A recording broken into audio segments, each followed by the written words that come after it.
Bom dia, amigos, TV 247. Vai começar mais um Bom Dia. Só preciso aqui compartilhar, pedir a vocês que também compartilhem. Vamos dar boas-vindas a todo mundo que estiver entrando. Só um minutinho, vamos lá.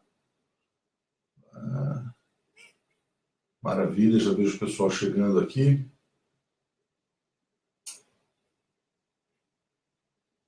Vamos falar hoje muito de Venezuela. Bom dia, Andréia, tudo bem? Cadê compartilhar? Bom dia, Valquíria, Roger, Rodrigo.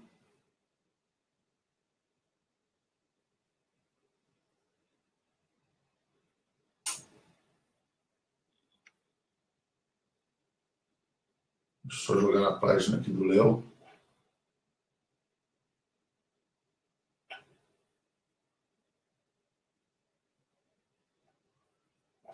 São Leopoldo, Silvia, tudo bem?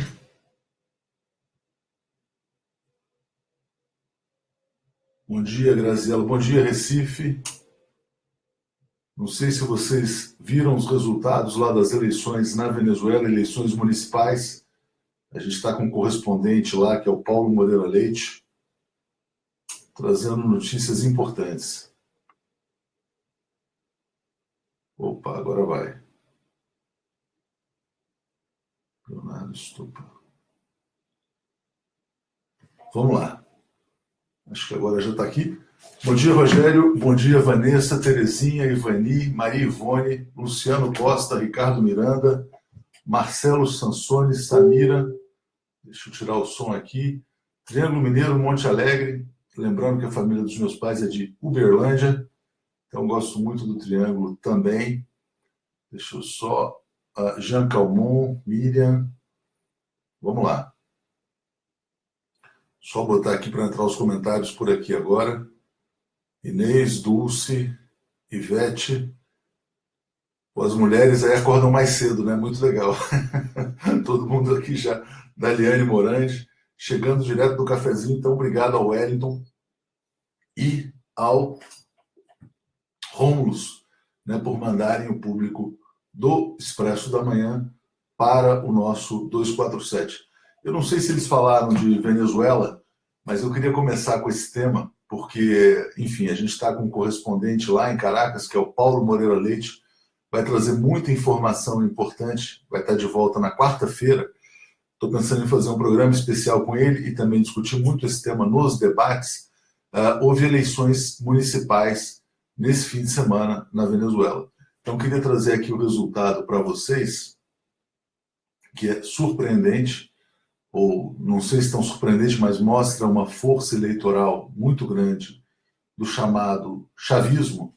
Partido Socialista Venezuelano venceu em 22 das 23 capitais da Venezuela. Venceu em 90% das 335 prefeituras. Essa é a última eleição nacional prevista antes da corrida presidencial do próximo ano, né? E o Partido Socialista Unido da Venezuela, que é o PSUV, ganhou em 22 das 23 capitais. Para quem acha, para quem vive repetindo o mantra que a Venezuela não é uma democracia, que não sei o quê, que isso, que aquilo, é um país que tem mostrado um vigor democrático interessante, com todas as suas eleições acompanhadas por observadores internacionais, né?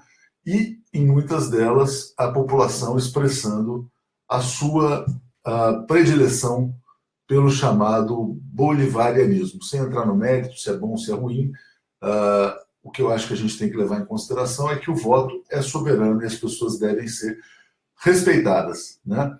A Daliane fala o seguinte: uau, o chavismo lacrou. E realmente lacrou. Imagina se algo desse tipo acontecesse no Brasil, com a esquerda vencendo em 90% das prefeituras e em 22 das 23 capitais, aqui seriam 26 das 27, seria uma coisa extraordinária.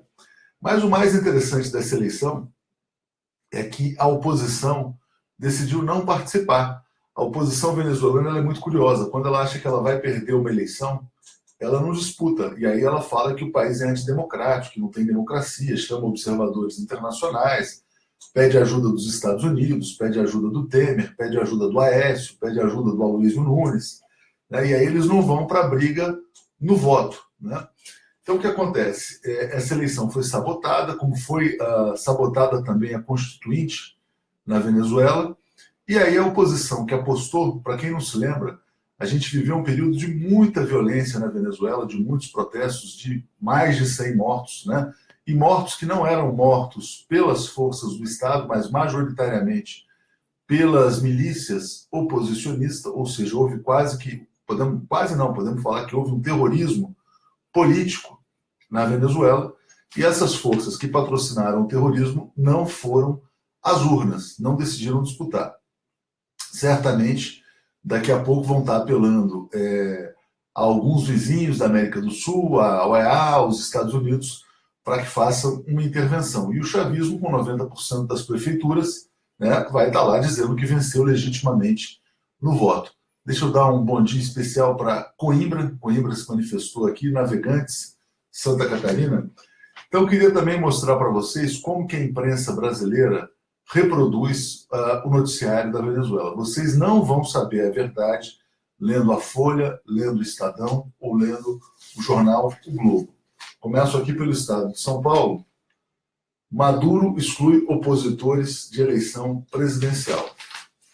Ou seja, em vez de destacar a vitória do chavismo e o boicote da oposição, né, a notícia é: partidos de Leopoldo Lopes e Henrique Capriles serão proibidos de concorrer em 2018 após boicotarem votação municipal. Antes de entrar aqui na live, eu estava ouvindo um vídeo do Paulo Moreira Leite, que eu vou publicar daqui a pouquinho no nosso YouTube. Aliás, peço enfaticamente para todo mundo que estiver nos acompanhando pelo Facebook, para também se inscrever no nosso canal no YouTube. É importante que a gente consiga crescer cada vez mais esse canal. O Paulo Moreira Leite colocava o seguinte: quer dizer, a grande questão que tem que ser feita é por que a oposição venezuelana não disputa eleições? Por que eles vão para o tapetão? Por que eles vão para a violência? Por que eles vão para o terrorismo político? Então não adianta você alegar que o país não é democrático quando você não reconhece as regras da democracia, e a principal delas é o voto, né? A Folha de São Paulo também destacou, na verdade, assim, com um espaço mínimo, né, puxando o mesmo ângulo do Estadão, né, que é isso aqui: Maduro proíbe oposição de tentar a presidência. É muito engraçado quando a oposição não reconhece a democracia, agora ela vai dizer: não, veja bem, o Nicolás Maduro está impondo uma ditadura na Venezuela. Lembrando que a Folha de São Paulo, que apoiou o golpe no Brasil, apoiou e apoia, continua apoiando, né? Ela é partidária do Temer, do Gedel, do Padilha, do Moreira Franco, dessa turma toda. Ela tomou uma decisão editorial anunciada no jornal de que, bom, a partir do dia tal, passaremos a nos referir ao presidente da Venezuela, Nicolás Maduro, como o ditador Maduro, né? É um ditador engraçado, é um ditador que está fazendo as eleições, está ganhando, fez uma constituinte, ganhou, né? E é interessante porque o que aconteceu na Venezuela, de certa maneira, serve como contraponto ao Brasil. No Brasil não houve muita resistência democrática ao terrorismo patrocinado pela oposição, né? Aquelas manifestações e tal, tudo aquilo, os protestos orquestrados e convocados pelos meios de comunicação, e deu no que deu. O Brasil hoje é governado por um golpe, por uma junta financeira, executa uma agenda antipopular, rejeitada por 95% da população, e a Venezuela, que é a ditadura, né, você tem lá um presidente que pouco a pouco vai se fortalecendo. Ganhou a Constituinte, ganhou as eleições municipais, e eu vejo aqui muita gente botando essa hashtag chavismo lacrou, né? Então, que fique aí como lição sobre formas de agir diante de crises políticas. Vamos dar um alô aqui para Santos, São Paulo, Itapeva, Capão da Canoa, já vi aqui Balneário Camboriú, o Márcio, que é de Ribeirão Preto, ele sempre põe Tucanistão, a Vera Lúcia também é de São Paulo, Tucanistão. Vou ler uma notícia então para vocês do Tucanistão, que é o seguinte: o PSDB tem, deixa eu ver, 23, 33, 39, 46 deputados federais, né? Desses 46 deputados federais, puxando aqui, só 7 votam a favor da reforma da Previdência. Então é importante que vocês saibam que os tucanos, embora sejam golpistas, porque apoiaram o golpe, esse governo Temer é eminentemente um governo PSDB, é um projeto do PSDB, a agenda é do PSDB, o governo é do PSDB, eles são golpistas, mas não são burros. Não votarão na reforma da Previdência, porque sabem que isso tira voto, né? E eles querem a reeleição no ano que vem. Então, eu acho que o grande obstáculo à reforma da Previdência é muito mais o instinto de sobrevivência da classe política do que propriamente a resistência dos brasileiros, que eu acho que vem sendo muito pequena ao golpe. Deixa eu dar um alô aqui para Gisele, dando um alô lá de Brasília. Sou da terra também, sou da capital federal, sou brasiliense. Então, estou vendo aqui conterrâneos acompanhando a nossa live, né? Então, enfim, falando de Venezuela, falando da reforma da Previdência enfraquecida, queria passar para um próximo ponto, que eu acho de uma audácia tremenda, que é a manchete da Folha de São Paulo de hoje. O presidente da Eletrobras, também indicado pelo PSDB, chamado Wilson Ferreira Júnior, dizendo que a empresa será privatizada durante o período eleitoral.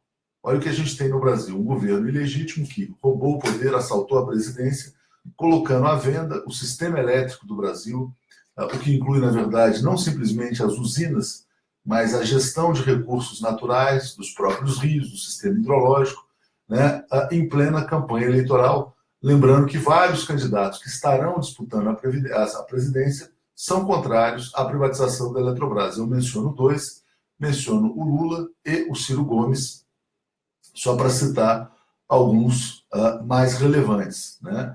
E dizendo que essa privatização da Eletrobras, feita vamos dizer assim, no apagar das luzes do golpe, que seria, vamos dizer assim, se o golpe não conseguisse prorrogar, que seria o período eleitoral de 2018, ela interessa muito de perto a um empresário, que é o Jorge Paulo Lemann, dono da Ambev, mas também dono da Equatorial Energia, que é uma da empresa de distribuição de energia no Nordeste, que foi, como todo mundo sabe, um dos patrocinadores / apoiadores do golpe, por meio desses movimentos do tipo vem pra rua e coisas desse tipo, né? Por isso que a gente sempre brinca aqui nos fins de semana, quando a gente faz as lives e fala em tomar uma cervejinha, para que as pessoas não tomem cervejas golpistas, né?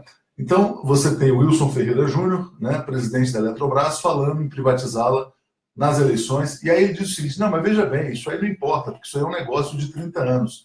Então, imagina que o que é ter no Brasil um governo ilegítimo tentando tomar uma decisão tão importante que transfere a segurança energética brasileira até para outros países, até para estatais de outros países, porque provavelmente as usinas seriam compradas por estatais da China, estatais enfim, até mesmo do Canadá, Estados Unidos e também, eventualmente, grupos privados como a Equatorial Energia, em plena eleição, né? E o que é importante é que esse Ministério de Minas e Energia está totalmente loteado, dominado por interesses privados. Importante lembrar o que saiu na imprensa britânica em relação à Shell, que acusou o secretário executivo de Minas e Energia, que é o Paulo Pedrosa, de atuar como lobista da Shell. Deixa eu dar um oi aqui para Maricá, Viçosa do Ceará. Marise Cássia, lembrando do referendo revogatório, mas vai ser curioso, né? Imagina, alguém chega, compra, e aí, tempos depois, a gente tem que retomar. Por falar em referendo revogatório, essa é uma semana gorda no Congresso. A Câmara já aprovou a medida provisória da Shell, que dá 1 trilhão em isenção fiscal, tributária à multinacional, e essa votação vai ocorrer no Senado, se tudo correr como previsto, na terça-feira, né? Então, nessa terça-feira, você terá a definição sobre se haverá ou não esse benefício gigantesco para a Shell. É muito importante ficar de olho aí no comportamento dos senadores, porque deve estar rolando muito, muito dinheiro nessa história da MP da Shell, né? Queria agora falar da política interna, de uma decisão que eu acho muito importante, está na coluna política do Estadão, mas nós estamos também destacando na nossa manchete é a existência de um acordo político já alinhavado entre o Ciro Gomes e o Lula, né, de apoio recíproco de um ao outro no segundo turno. Então, vou colar aqui para vocês. Está aqui. Eu acho que esse apoio, essa aliança deveria ocorrer no primeiro turno, não no segundo, mas se no segundo turno é a aliança possível, que seja no segundo turno, né? Então, deixa eu só voltar. Já vou ler para vocês aqui a notícia. Um segundo. O cenário para as eleições de 2018 parece estar cada vez mais claro. O ex-ministro e o ex-presidente Lula já articularam apoio para um eventual segundo turno. Quem passar apoia o outro. Na última Datafolha, em que Lula lidera absoluto, o pedetista aparece em quinto lugar com 6% contra 34% de Lula. Eu acredito que se essa aliança ocorresse em primeiro turno, né, você teria um desenho de que praticamente garantiria a vitória do Lula em primeiro turno, né? O Ciro seria um ministro forte desse governo Lula, talvez Casa Civil, alguma coisa do tipo, e seria preparado para ser o sucessor na eleição seguinte de 2022. Nessa hipótese de aliança em primeiro turno, também acho que haveria um ganho adicional bastante importante, que é o fato de você ter um antídoto contra um eventual golpe jurídico contra o Lula. Porque se o Lula fosse golpeado e impedido de concorrer às eleições, o Ciro já estaria praticamente eleito com o apoio do Lula. Então, eu acho que é muito importante para as forças de esquerda começarem a já identificarem, quer dizer, quem que seria o braço direito do Lula em eventual impedimento, né? Lembrando que, embora seja uma circunstância totalmente diferente, né, o Maduro ganhou a primeira eleição na Venezuela porque ele já era claramente identificado como o sucessor natural do chavismo, né? Eu recebi aqui um pedido também para comentar essa articulação para fraudar as eleições. Eu vi que tem pessoas comentando sobre isso, sobre até que houve um programa do Cafezinho, né, relacionado a isso, a questão de fraude e urna eletrônica. Eu confesso a vocês que eu não tenho informações suficientes sobre isso, ou tendo a desconfiar um pouco dessa hipótese de fraude eleitoral no Brasil. Por quê? Porque, embora você não tenha um mecanismo para averiguar a questão das urnas eletrônicas no Brasil, os resultados, eles costumam ser, em linhas gerais, principalmente na eleição presidencial, alinhados com as pesquisas de boca de urna, né? As pesquisas dos institutos, seja do Ibope, da Folha, da Vox Populi. Então, eu acho que é muito difícil você querer fraudar uma eleição no Brasil quando você tem os próprios institutos levantando os resultados. Lembrando que você tem, evidentemente, quer dizer, um exemplo de fraude apontado na eleição de Honduras, inclusive o Zelaya, que foi o primeiro golpeado nessa onda de golpes na América Latina, liderados pelos Estados Unidos. Ele deu uma entrevista para um jornal mexicano e falou que a ditadura em Honduras é comandada pelos Estados Unidos, né?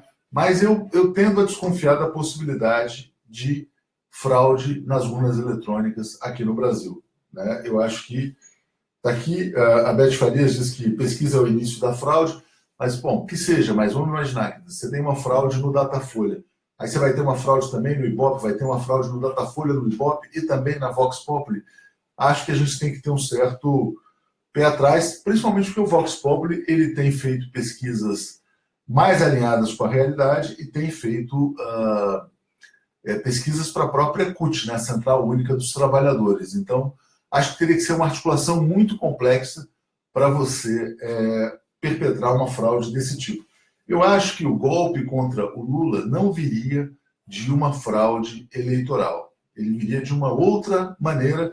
Eu até vou destacar um artigo para vocês que eu achei muito interessante, de um doutor em economia, que é o Gustavo Santos. Ele fala que o Lula será alvo ainda de 6 golpes até 2019. Estou colando aqui e vou relatar quais são esses 6 golpes que ele relata, né? Ele fala que a primeira tentativa, evidentemente, é o processo no TRF4, que já parece decidido para que o Lula seja condenado em segunda instância e impedido de concorrer, né? Ele fala, peraí, deixa eu só carregar porque está difícil aqui, entrou aqui uma publicidade, já tirei. Aí ele fala, além do golpe no TR4, que você teria o golpe do parlamentarismo ou do semipresidencialismo. Articulação que já está correndo a todo vapor. Vou mostrar aqui para vocês matéria do Estado de São Paulo, está aqui, né? Ele consiste em você dividir o poder presidencial com o primeiro-ministro, indicado ainda que pelo presidente, mas, vamos dizer assim, quer dizer, em composição com o Congresso. Esse seria o segundo golpe. O terceiro golpe, que me pareceu mais preocupante, é o que ele chama de bomba semiótica. Algo que possa chocar a nação, tipo um assassinato ou uma queda de avião. Isso pode ser contra inimigos ou aliados em potencial de Lula. Se for contra um inimigo, seria algo que pudesse ser depois atribuído a Lula ou a algum apoiador. Enfim, para quem não se lembra do que seria algo desse tipo, basta lembrar o caso do promotor Nisman, na Argentina, que foi assassinado um dia antes de denunciar a Cristina Kirchner pelo caso da AMIA. Evidentemente, houve uma tentativa muito grande dos setores mais radicais na Argentina de culpar o kirchnerismo e a própria presidente Cristina Kirchner pelo assassinato. Mas não houve prova alguma e muitas pessoas desconfiam que esse assassinato teria sido plantado pelos opositores da própria Cristina como uma maneira de culpá-la pelo episódio. Depois o Gustavo fala na fraude eleitoral, né? Fala da desconfiança que se tem aqui em relação ao TSE, lembrando que o TSE era presidido pelo Gilmar Mendes e passará a ser presidido pelo Fux durante as eleições. Mas, enfim, nesse caso eu ainda tenho minhas dúvidas, eu preciso ser mais convencido dessa possibilidade de golpe eleitoral. Aí ele menciona até um golpe militar, né, na hipótese de vitória do Lula, e a sexta tentativa de golpe seria aí um cerco ao presidente eleito, né, um cerco que passaria pelo controle do Congresso. Você tendo um Congresso absolutamente conservador, né, que tentaria, de alguma maneira, controlar a agenda de governo, né, uma agenda que seria conservadora mesmo com o presidente do campo popular progressista. Ricardo Neto me pede para lembrar do que aconteceu com o Vargas. Para quem fala, aliás, a Umbelina me fala para assistir ao Expresso da Manhã, vou ver o Expresso da Manhã, espero, se eles estiverem tocado no tema, eu vou tentar me aprofundar sobre isso para a gente voltar a falar aqui.